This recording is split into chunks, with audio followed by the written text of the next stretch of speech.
Good morning વિદ્યાર્થી મિત્રો. આજે આપણે એ દાખલા ગણવાના છે. એ ગઈકાલે મેં તમને ત્રીજો દાખલો ગણાવ્યો હતો, ખાલી ઢાંચો તૈયાર કર્યો હતો. આપણે ટેબલ કેવી રીતે તૈયાર કરવું એનો આપણે એક દોરેલો દાખલો. એવી રીતે દાખલો 4 અને દાખલો 5 એની અંદર પણ ત્રણ ગુણધર્મો છે. તો દાખલો ચોથો અને પાંચમો એકી સાથે મેં બે દોરી દીધા છે અત્યારમાં. તો પહેલાં તમારે દાખલા ચોથાનું દોરવાનું, એનું હેડિંગ લખવાનું, રકમ સમજવાની, અને જે રીતે હું ગણાવું એ રીતે તમારે દાખલો સમજવાનો. એટલે બિલકુલ તમને કેવો લાગશે? સાવ સહેલો લાગશે. તો જુઓ, દાખલો પાના નંબર 2.2 પર ચોથો દાખલો છે. તો એની રકમ પહેલાં વાંચી સંભળાવું, પછી એનું હેડિંગ લખાવું. પહેલાં અત્યારે તમારે દોરી લેવાનો ચોથા દાખલાનું ટેબલ, પછી પાછો વિડીયો સ્ટોપ કરી દેવાનો. દોરાઈ જાય, જોકે મેં ફોટો મોકલી દીધો, પછી પાછો વિડીયો સાંભળવાનો. એક ફેક્ટરીમાં કામ કરતી કુલ 1850 સ્ત્રીઓમાંથી 549 સ્ત્રીઓ મજૂર વિસ્તારમાં રહેતી હતી. મજૂર વિસ્તારમાં રહેતી પરણિત સ્ત્રીઓમાં 250 નોકરીનો અનુભવ હતો અને 93 બિન અનુભવ હતી. જ્યારે અન્ય વિસ્તારમાં રહેતી સ્ત્રીઓ માટે આ અંકો અનુક્રમે 87 અને 400 હતા. નોકરીનો અનુભવ ન હોય તેવી કુલ 1336 સ્ત્રીઓ હતી, જેમાંથી 136 મજૂર વિસ્તારમાં રહેતી. કુલ સ્ત્રીઓમાંથી 1020 સ્ત્રીઓ અપરિણિત હતી. તેમાંથી નોકરીના અનુભવવાળી સ્ત્રીઓની સંખ્યા મજૂર વિસ્તાર અને અન્ય વિસ્તારમાં અનુક્રમે 163 અને 14 હતી. તો આ માહિતીને યોગ્ય કોષ્ટકમાં રજૂ કરો. તો દાખલો સ્ત્રીઓનો જ છે. તો અહીંયા જાતિ સ્ત્રીઓ એવું કંઈ છે નહીં, પરંતુ તમે આખી રકમ વાંચો, 2-3 વાર વાંચો તો તમને ખબર પડશે કે આમાં કેટલા ગુણધર્મો છુપાયેલા છે. તો એક ગુણધર્મ છે એ પરિણીત અને અપરિણીત. દાખલો જાતિ નથી, સ્ત્રી પુરુષ એવું નથી, ખાલી સ્ત્રીઓ જ છે. પણ એ સ્ત્રીઓમાં છે પરિણીત અને અપરિણીત. તો એક વૈવાહિક દરજ્જો, પછી નોકરીનો અનુભવ છે અને બિન અનુભવી, એટલે એક બીજો ગુણધર્મ છે અનુભવનો, અનુભવી અને બિન અનુભવી. તો એને આપણે પેટામાં લીધું, જો બાજુમાં અહીંયા પાછું આપણે લખશું. ત્રીજો ગુણધર્મ છે રહેણાંકી વિસ્તાર. તો એક મજૂર વિસ્તારમાં રહે, અમુક અન્ય વિસ્તારમાં રહે છે. તો 3 ગુણધર્મો. એક વૈવાહિક દરજ્જો, પરિણીત અને અપરિણીત. એમાં આપણે અનુભવને 2 ભાગમાં વહેંચી દીધા. પરિણીતમાં અનુભવી, બિન અનુભવી અને કુલ. અપરિણીતમાં અનુભવી અને બિન અનુભવી કુલ. તો આ અનુભવી અહીંયા છે, આ અનુભવી અહીંયા છે. તો કુલ અનુભવી કેટલા? તો કે અહીંયા આ કુલ અનુભવી, કુલ બિન અનુભવી અને કુલ મજૂર વિસ્તારમાં રહેતા અહીંયા આવે, કુલ અન્ય વિસ્તારમાં રહેતા અહીંયા આવે, એમાં અપરિણીત અહીંયા આવે, પરિણીત અહીંયા આવે, અને નીચે કુલ. તો આ 3 ગુણધર્મો દર્શાવતું ટેબલ સૌપ્રથમ દોરી લેવાનું. હવે રકમમાં જેટલું આપણને સમજાય એટલા ખાના આપણે પૂરતા જશું. હું તમને એક એક લીટી સમજાવતો જઈશ અને પૂરતો જઈશ. બાકીના ખાના આડા ઉભા ટોટલથી આપણને મળી રહે. તો જુઓ, અહીંયા તમે ઘાટી ડાર્ક લીટી કરી શકો, કારણ કે આ 3 વિભાગ છે, બરાબર છે. એટલે અહીંયા કુલ હોય એ આ બેનો સરવાળો હોય, અહીંયા આ બેનો સરવાળો અહીંયા કુલ હોય. પછી આ અનુભવી છે એ આ અનુભવી અને આ અનુભવીનો સરવાળો અહીંયા હોય. બિન અનુભવી તો આ બિન અનુભવી અને આ બિન અનુભવીનો સરવાળો અહીંયા હોય, અને બધા મજૂરનો સરવાળો કુલ અહીંયા હોય. તો એ તમારે શીખવાનું છે. તો રકમ વાંચું છું, અને જેમ જેમ રકમ વાંચતો જાઓ એમ અંદર ખાના પૂરતો જાઓ. તમારે પણ એવી રીતે પૂરવાના, સમજીને, એટલે તમને આવડે. ગણેલો દાખલો તો મેં ફોટો પાડીને મટીરિયલમાં આપેલો છે તમને, અને તમારા એ મટીરિયલમાં પણ છે. તો જુઓ, એક ફેક્ટરીમાં કામ કરતી કુલ 1850 સ્ત્રીઓમાંથી 549 સ્ત્રીઓ મજૂરમાં રહેતી હતી. ચાલો, તો કુલ 1850ને ક્યાં મૂકું? ચાલો, તો કુલ 1850ને અહીંયા મૂકી દો. આ કુલ 1850 છે. ફેક્ટરી આખી ફેક્ટરીની છે, બધી સ્ત્રીઓ એમાં ક્યાં રહેતી હતી? મજૂર વિસ્તારમાં રહેતી, અન્ય વિસ્તારમાં રહેતી હતી. કુલ 1850. એમાંથી 549 સ્ત્રીઓ મજૂર વિસ્તારમાં રહેતી હતી. તો આ મજૂર વિસ્તાર, એમાં અનુભવી, બિન અનુભવી, પરિણીત અપરિણીત એવું કીધું નથી, પરંતુ કુલ સ્ત્રીઓ 549 છે. તો એ 549ને અહીંયા મૂકી દો, કારણ કે અનુભવી બિન અનુભવી પરિણીત અપરિણીત કીધું નથી, કુલ સ્ત્રીઓ 549. તો આ ખાનું આપોઆપ તમને મળી જશે. તો અહીંયા હું નથી લખતો, કારણ કે તમને ખબર ન પડે કે આ કેવી રીતે આવ્યું. તો આ બાકી રાખું છું. આ તમારે આમાંથી 549 બાદ કરીને આ પૂરી નાખવાનું. ચાલો હવે આગળ વાંચો. મજૂર વિસ્તારમાં રહેતી પરિણીત સ્ત્રીઓમાં 250 સ્ત્રીઓને નોકરીનો અનુભવ હતો અને 93 સ્ત્રીઓ બિન અનુભવી હતી. તો જો આ પરિણીત સ્ત્રીઓની વાત કરે છે અને મજૂર વિસ્તારમાં રહેતી, એટલે આપણું ખાનું આ મજૂર વિસ્તારનું, એમાં 250 સ્ત્રીઓ પરિણીત હતી, એટલે પરિણીતમાં, અને નોકરીનો અનુભવ હતો. તો અહીંયા હું 250 લખીશ. નોકરીનો અનુભવવાળી પરિણીત આ 250, અને 93 સ્ત્રીઓ બિન અનુભવી હતી. તો 93 અહીંયા લખું. ચાલો, તો આ ટોટલ તમને મળી જાય કે ન મળી જાય? આ બેનો સરળો કરીને અહીંયા મળે. આ અત્યારે હું લખતો નથી, એ તમારા બેનો સરળો કરીને અહીંયા લખવાનું. આગળ વાંચીએ. જ્યારે અન્ય વિસ્તારમાં રહેતી સ્ત્રીઓ માટે આ અંકો અનુક્રમે 87 ને 400 હતા. તો આ બે અનુક્રમે 87 ને 400 લ્યો. આ 87 ને આ 400. તો આ ખાનું પણ મળી જાય, આ ખાનું મળી જાય, આ મળી જાય. તો આખો વિભાગ થઈ ગયો પૂરો. ચાલો આટલું. આગળ હવે આગળ. નોકરીનો અનુભવ ન હોય તેવી કુલ 1336 સ્ત્રીઓ હતી. અનુભવ ન હોય તેવો. તો જુઓ, આ કુલ અનુભવવાળા છે, આ બિન અનુભવવાળી છે.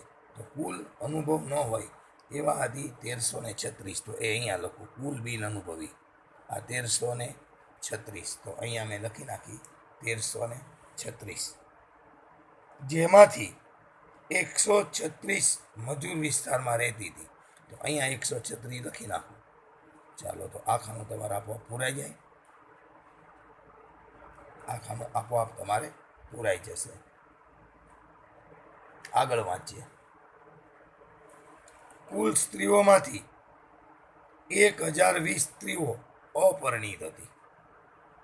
તો અપરિણીતનો ટોટલ, આ પરિણીતનું છે, આ અનુભવી. તો આ પરિણીત એમાં કુલ સ્ત્રીઓ, તો કુલ સ્ત્રીઓ મારે અહીંયા આવે 1020.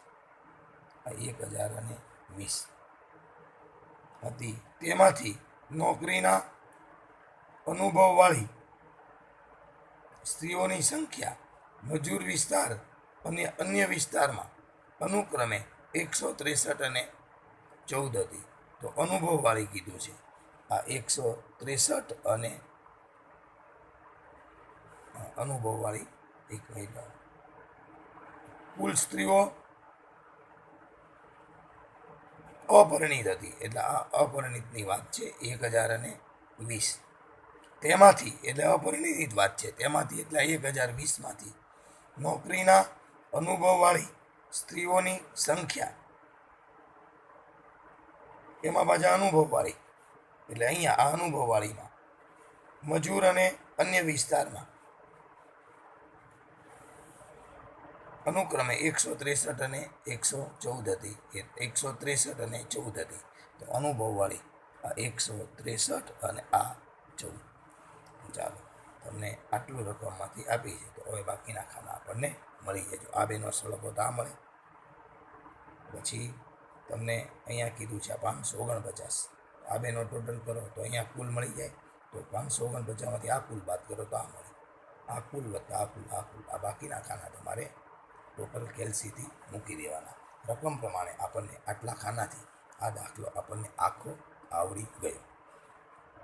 એનું હેડિંગ તમને લખાવું છું બોલીને, જે તમારે લખવાનું છે. અને જો કે મટીરિયલમાં પણ હેડિંગ લખીને આપ્યું છે, એમ છતાં બોલું છું કે એક ફેક્ટરીમાં કામ કરતી કુલ 1850 સ્ત્રીઓનું રહેણાંકી વિસ્તાર અને વૈવાહિક દરજ્જો અને અનુભવના આધારે સંખ્યા દર્શાવતું કોષ્ટક. તો એ ચોથો દાખલો આપણો પૂરો.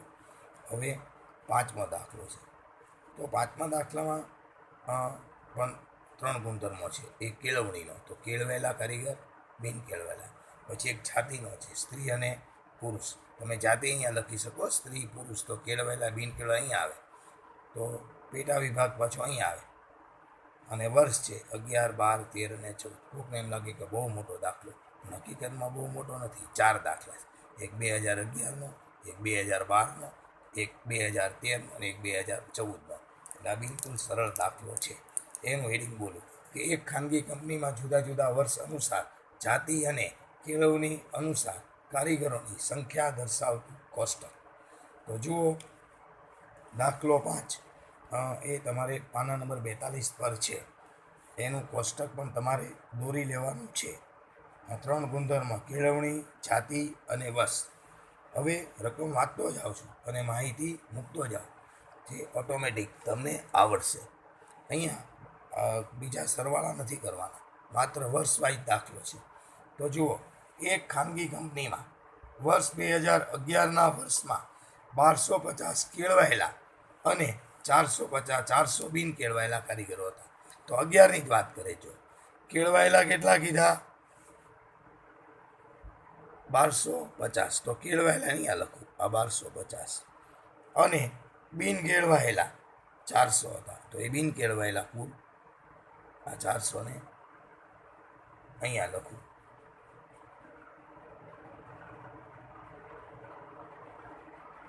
હવે આગળ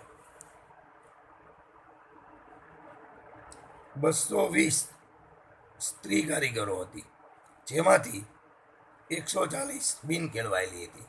તો પહેલા કુલ સ્ત્રીઓ 220 હતી. તો અહીંયા સ્ત્રી લખું તો કેળવાયેલી છે, અહીંયા સ્ત્રી છે એ બિન કેળવાયેલી છે, પણ 220 છે એ શું છે? 220 સ્ત્રી કારીગર હતી. તો આ સ્ત્રી લખી નાખું 220. આ સ્ત્રી લખી નાખી 220, જેમાંથી 140 બિન કેળવાયેલી હતી. તો આ અહીંયા 140 લખી નાખું, 140. તો ચાલો 400માંથી 140 બાદ કરો એટલે આ પુરુષ મળી જશે તમને. ખ્યાલ આવી ગયો? પછી આ કુલ સ્ત્રીઓ છે એમાંથી 140 અહીંયા હોય તો બાકીની ક્યાં હોય? અહીંયા. આ તમારે 220માંથી 140 બાદ કરો એટલે આખાનું પણ મળી જાય, આ મળી જાય, આ મળી જાય. એટલે આ પુરુષ અને આ પુરુષ બેનો સરળ અહીંયા મળી જાય. આખાને ખાનું આખે ખાનું પૂરું થઈ જાય. તો વર્ષ 2000માં આટલી માહિતીથી આ આખું માહિતી પૂરી થઈ જશે. તમારે હવે આડા ઊભા સરવાળા કરવાના છે. આડા જ સરવાળા કરવાના છે. આમાં જો ઊભાનું તો અલગ દાખલો છે 2012નો. જો અહીંયા 220માંથી 140 બાદ કરો તો બાકીના અહીંયા આવશે. એ સ્ત્રી અહીંયા લખવાની, વચ્ચેનું મળી જશે. એવી રીતે પુરુષનો સરવાળો અહીંયા 400માંથી 140 બાદ કરો એટલે પુરુષ મળી જાય. પુરુષનો સરવાળો કરો અહીંયા મળી જાય. આ બેનો સરવાળો અહીંયા મળી જાય. તો એ હું આમાં લખતો નથી, નહીં તો તમને દાખલો સમજાય નહીં. આખો દાખલો મેં ગણેલો તો આપ્યો છે તમને, પણ એ તમારે બાકીના ખાના તમારે પૂરવાના. એ કોઈ શીખવાડી ન શકે. એ તો તમારે બુદ્ધિથી દોડાવવા પડે કે કુલ સ્ત્રી ને પુરુષ. તો એ તમારે કેલ્સીથી ગણવું પડે. હવે 2012નો દાખલો. વર્ષ 2012માં કેળવાયેલા કારીગરોની સંખ્યા 1475 થઈ. ચાલો કેળવાયેલા કીધા છે, તો આ કેળવાયેલા અહીંયા છે. કેળવાયેલા કારીગરોની સંખ્યા 1475 થઈ. આને હું લખીશ અહીંયા, આ 1475, જેમાં 1300 પુરુષો હતા. તો આ 1300 અહીંયા લખી નાખું, આ 1300 પુરુષો હતા. 250 બિન કેળવાયેલ કારીગરોમાંથી 200 પુરુષો હતા. તો બિન કેળવાયેલા આપણને કહી દીધા છે 250. તો આ 250 બિન કેળવાયેલા, એમાં પુરુષો કીધા છે 200 પુરુષ કહી દીધા. તો પુરુષ અહીંયા લખી નાખું 200. ચાલો તો આ 250માંથી 200 બાદ કરો તો અહીંયા મળી જાય. આમાંથી આ 1300માં બાદ કરો એટલે આ મળી જાય. કુલનો સરવાળો કરો એટલે આ મળી જાય. અહીંયા થઈ ગયું 2012નો આડો સરવાળો તમારે બધું મળી જશે. હવે 2013માં, હવે 2013ની લાઈન લઈએ. જો આ જે મેં માહિતી લખી છે એ આપેલી માહિતી છે, એના આધારે બાકીના આડા ખાના તમને પૂરેપૂરા મળી જાય. હવે 2013માં ઘણાને એમ લાગશે કે સાહેબે અધૂરો દાખલો ગણાવ્યો. અધૂરો નથી ગણાવ્યો, આટલું જ તમને શીખવાડવાનું હોય, આ જ શીખવાડવાનું, બાકીનું તો શીખવાડવાનું નથી. એ તમારી બુદ્ધિ શક્તિથી તમારે એ કેલ્સીની મદદથી ખાના પૂરવાના છે. ચાલો 2013માં જોઈએ તો 2013માં 1700 કેળવાયેલા અને 50 બિન કેળવાયેલા હતા. ચાલો તો આ 1700 કેળવાયેલા અને 50 બિન કેળવાયેલા, આ 50 બિન કેળવાયેલા કારીગરો હતા. કુલ કારીગરોમાંથી 250 સ્ત્રીઓ હતી. તો આ કુલ છે, એમાંથી 250 સ્ત્રીઓ હતી. આ 250 સ્ત્રીઓ હતી, એમાંથી 240 કેળવાયેલી હતી. તો અહીંયા સોરી, મારે અહીંયા લખાઈ ગયું, અહીંયા લખવાનું હતું ત્રીજા ખાનામાં.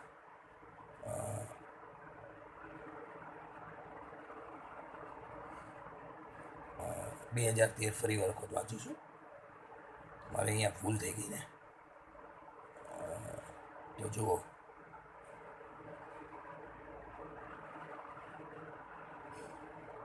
વર્ષ 2013માં 1700 કેળવાયેલા અને 50 બિન કેળવાયેલા કારીગરો હતા. કુલ કારીગરોમાંથી 250 સ્ત્રીઓ હતી. તો મારે અહીંયા 250 લખવાનું છે, જેમાંથી 240 કેળવાયેલી સ્ત્રીઓ હતી. તો 240 કેળવાયેલામાં હું લખી નાખું. આ કેળવાયેલી સ્ત્રીઓ છે 240. તો આમાંથી આ વાત કરું તો આ મળી જશે. અહીંયા પછી 1700 અને 50, તો કુલ 1750 આપણને અહીંયા મળી જશે. એમાંથી તફાવત બાદ કરું તો અહીંયા મળી જશે. કુલનો સરવાળો કરો 1700 અને કુલ 50, તો અહીંયા 1750 આવશે. તો વચ્ચેનો પાછું તફાવત 250 બાદ કરું એટલે આ મળી જશે. તો આ 2013માં આ 4 માહિતી આપી હતી, એને આધારે આખું ખાના બધા એ લાઈન પૂરી થઈ જશે. હવે 2014નો દાખલો લઈએ તો જુઓ, વર્ષ 2014માં કુલ 2000 કારીગરો હતા. તો 2000 અહીંયા લખી નાખવા, કુલ 2000, જેમાંથી 2% બિન કેળવાયેલા હતા. તો 2000ના 2% કેટલા થાય? 40. તો એ બિન કેળવાયેલા અહીંયા લખી નાખું, આ 40 હતા. કુલ કારીગરોમાં 300 સ્ત્રીઓ હતી. તો કુલમાં આ 300 સ્ત્રીઓ અહીંયા લખી નાખું. 300 સ્ત્રીઓ હતી, જેમાં 10 બિન કેળવાયેલી હતી. તો 10 સ્ત્રીઓને અહીંયા લખી નાખું. આ 10 સ્ત્રીઓ બિન કેળવાયેલી 300માંથી. ચાલો, તો તમને ખબર પડી ગઈ. આ 300માંથી 10 બિન કેળવાયેલી હોય તો કેળવાયેલી કેટલી હોય? તમને ખ્યાલ આવી જાય. કેળવાયેલી 290 હોય, એ તમને અહીંયા મળી જાય. ચાલો, તો અહીંયા 1, 2, 3, 4 આ માહિતી પરથી 2014નું આખું ખાનું તમને મળી જાય. તો આ 2 દાખલા મેં તમને આ શીખવાડ્યા છે. આટલી માહિતી આ રકમ પરથી મળે. બાકીના ખાના એ આપણને ઓટોમેટિક કેલ્સીની મદદથી મળે. તો આ હતું એ ગુણધર્મને આધારે માહિતીનું વર્ગીકરણ કે જેને આપણે કોષ્ટકમાં રજૂ કર્યું. આની જેવા દાખલા બીજા સ્વાધ્યાયમાં છે, પરંતુ અત્યારે આપણે 2.1ના 5 દાખલા આપણે પૂરા થયા. ગઈકાલે આપણે 3 ગણ્યા હતા અને આજે આપણે 2 ગણ્યા. આવતીકાલે પાછું થોડું આગળ જોઈશું. તમારે પણ અમારું મટીરિયલ વાંચવાનું છે, બુક પણ વાંચવાની છે, અને ન સમજાય તો પ્રશ્નોત્તરી કરવાની છે, પૂછવાનું છે. જ્યાં સુધી તમે પૂછશો નહીં ત્યાં સુધી તમને આવડશે